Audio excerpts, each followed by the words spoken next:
शनिदेव कर्म फलदाता, नवग्रहों में सबसे शक्तिशाली और सबसे क्रूर न्यायाधीश, जिनके नाम मात्र से बड़े बड़े देवता, असुर और मनुष्य कांपने लगते हैं, जिनकी एक टेढ़ी नज़र राजा को रंक बना देती है। लेकिन दोस्तों, क्या आप जानते हैं कि शिव महापुराण में एक ऐसी घटना का वर्णन है जब खुद शनिदेव अपनी जान बचाने के लिए भाग रहे थे। वो कौन था जिसने न्याय के देवता को इतना डरा दिया कि वो आसमान से सीधे पाताल में गिरने वाले थे?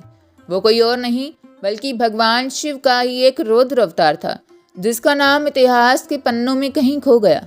एक ऐसा अवतार जिसका जन्म एक पीपल के पेड़ के नीचे हुआ और जिसने अकेले ही नवग्रहों की चाल बदल दी। आज अतुल्य शिव रहस्य सीरीज के पहले एपिसोड में हम जानेंगे भगवान शिव के पिपलाद अवतार की वो कहानी जो 99% लोग नहीं जानते। नमस्कार दोस्तों, स्वागत है आपका संस्कृति पर।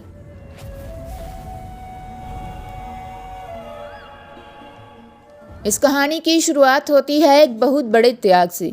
आप सबने महर्षि दधीचि का नाम सुना होगा।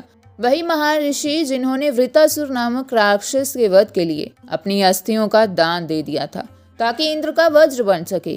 ये इतिहास का सबसे बड़ा बलिदान था, लेकिन इस बलिदान के पीछे एक बहुत बड़ा दर्द छिपा था। जब महर्षि दधीचि ने अपनी देह त्यागी तब उनकी पत्नी सुवर्चा गर्भवती थी। पति की मृत्यु का समाचार सुनकर सुवर्चा टूट गई। वे सती होना चाहती थी, अपने पति के साथ चिता पर जलना चाहती थी, लेकिन देवताओं ने और आकाशवाणी ने उन्हें रोका, क्योंकि उनके गर्भ में एक तेजस्वी बालक पल रहा था जो साक्षात भगवान शिव का अंश था। एक गर्भवती स्त्री का सती होना धर्म के विरुद्ध था। माता सुवर्चा धर्म संकट में फंस गई। तब उन्होंने एक कठोर निर्णय लिया। उन्होंने अपनी कोख को एक बड़े पत्थर से चीर दिया और उस तेजस्वी बालक को समय से पहले ही जन्म दे दिया। वे बालक अभी पूरी तरह विकसित भी नहीं हुआ था। माता सुवर्चा ने उस नवजात शिशु को एक जंगल में एक विशाल पीपल के पेड़ के नीचे रख दिया और देवताओं से कहा, ये बालक अनाथ है, आज से ये वन और ये पीपल का वृक्ष ही इसकी रक्षा करेगा।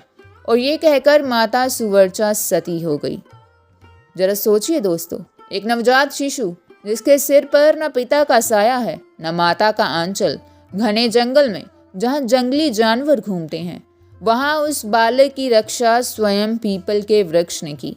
कहते हैं पीपल के वृक्ष ने अपनी टहनियाँ झुका दी, अपने फलों का रस उस बालक के मुंह में टपकाया।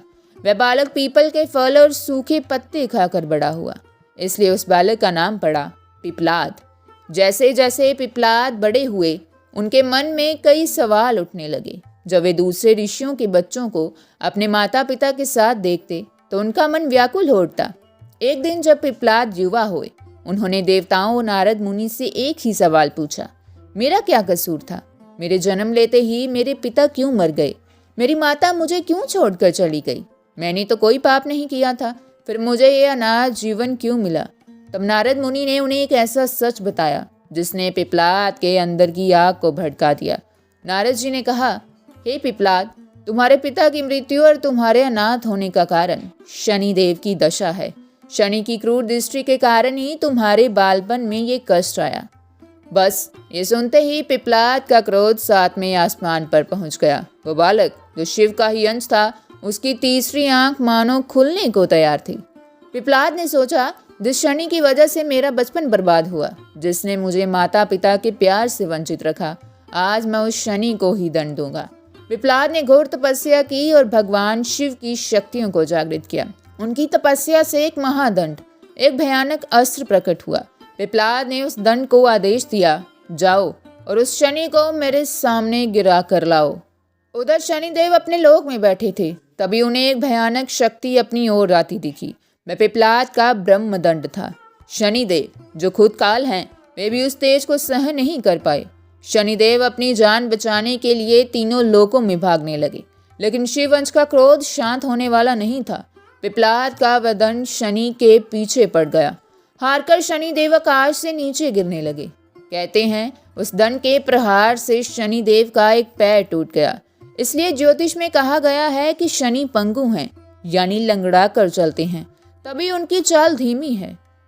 घायल शनिदेव ने पिपलाद के चरणों में गिरकर क्षमा मांगी। देवता और स्वयं ब्रह्मा जी वहां प्रकट हुए।